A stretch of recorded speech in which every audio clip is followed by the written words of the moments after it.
In this video, I'm going to show you how to calculate the equation of motion for our pendulum system example using the Lagrange method. So just to set up our system, we have a particle P with a mass of m attached to this massless rigid rod that has a length of L, and that massless rigid rod can rotate about our point O. Okay, so we start by defining our fixed frame. So here we have A1 and A2, and then we have a second frame, B1, B2, and then the angle between A1 and B1 is equal to theta. Draw that out nicer. Okay, so going back to the previous video where we established the steps of using the Euler-Lagrange equations, the first thing we have to do is to define our generalized coordinates. So define generalized coordinates. So to do that, we start with just writing what are the degrees of freedom of the system, because we know that the number of generalized coordinates has to equal the degrees of freedom. So this system has 1 degree of freedom.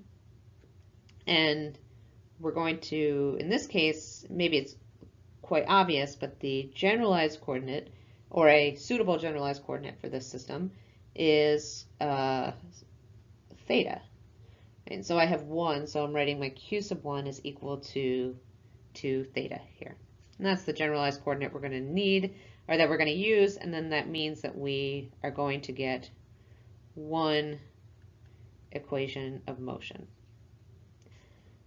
The next step is to calculate the Lagrangian, right? And that's equal to L, or so our Lagrangian L is equal to T minus V. So our T is equal to our kinetic energy, and because we have a particle here, not a rigid body, we can go back and use our equation for kinetic energy of a particle, which is equal to 1/2 m times the velocity of our particle P in frame A squared. So here we have 1/2 m, and the equation for the velocity of this particle is equal to L.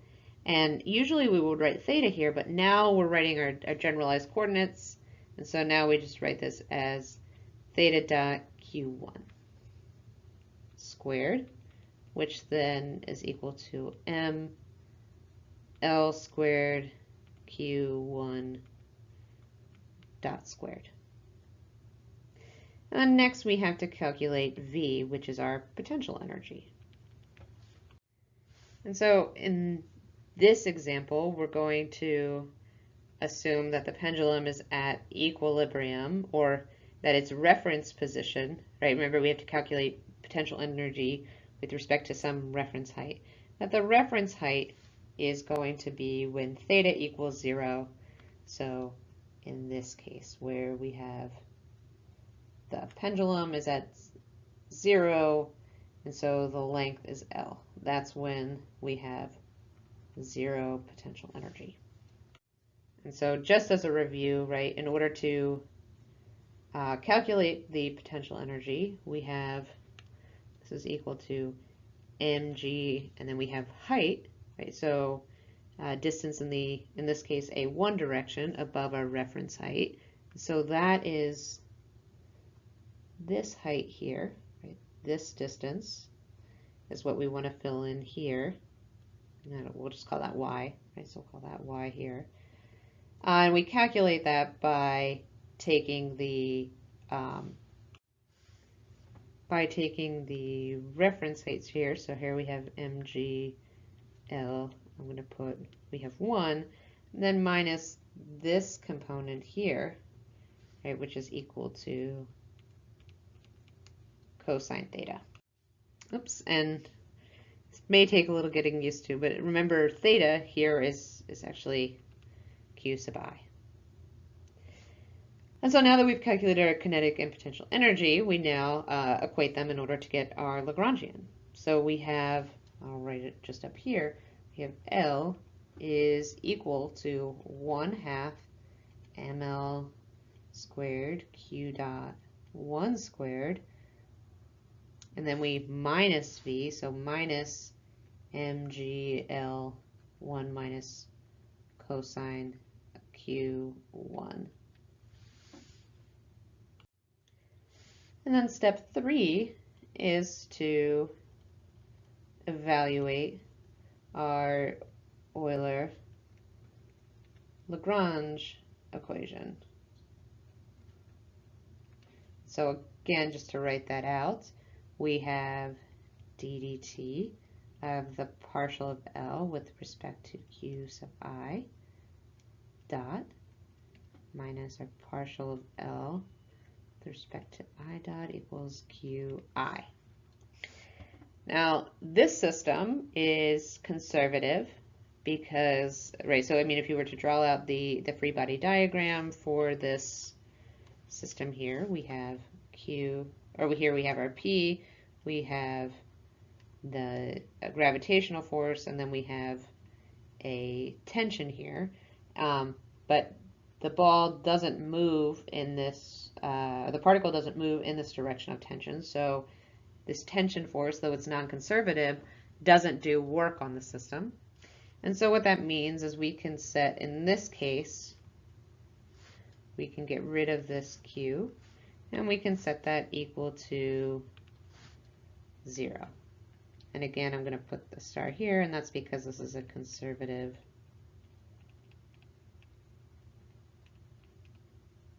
system.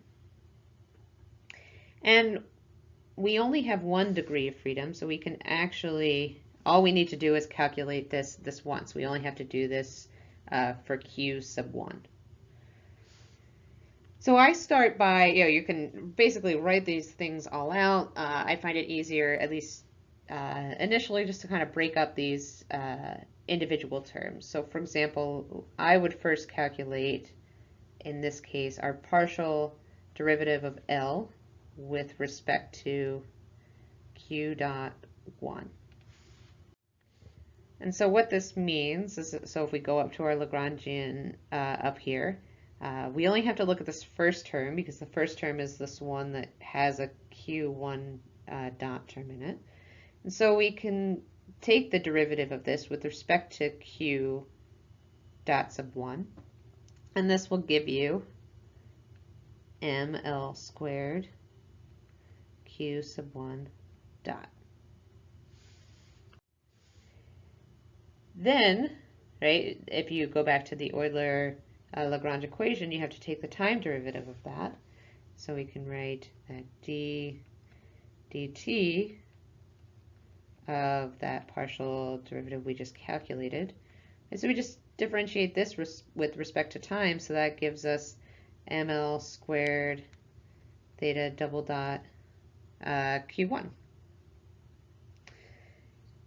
And then lastly, we have to calculate this additional term, which is the partial of L with respect to Q1.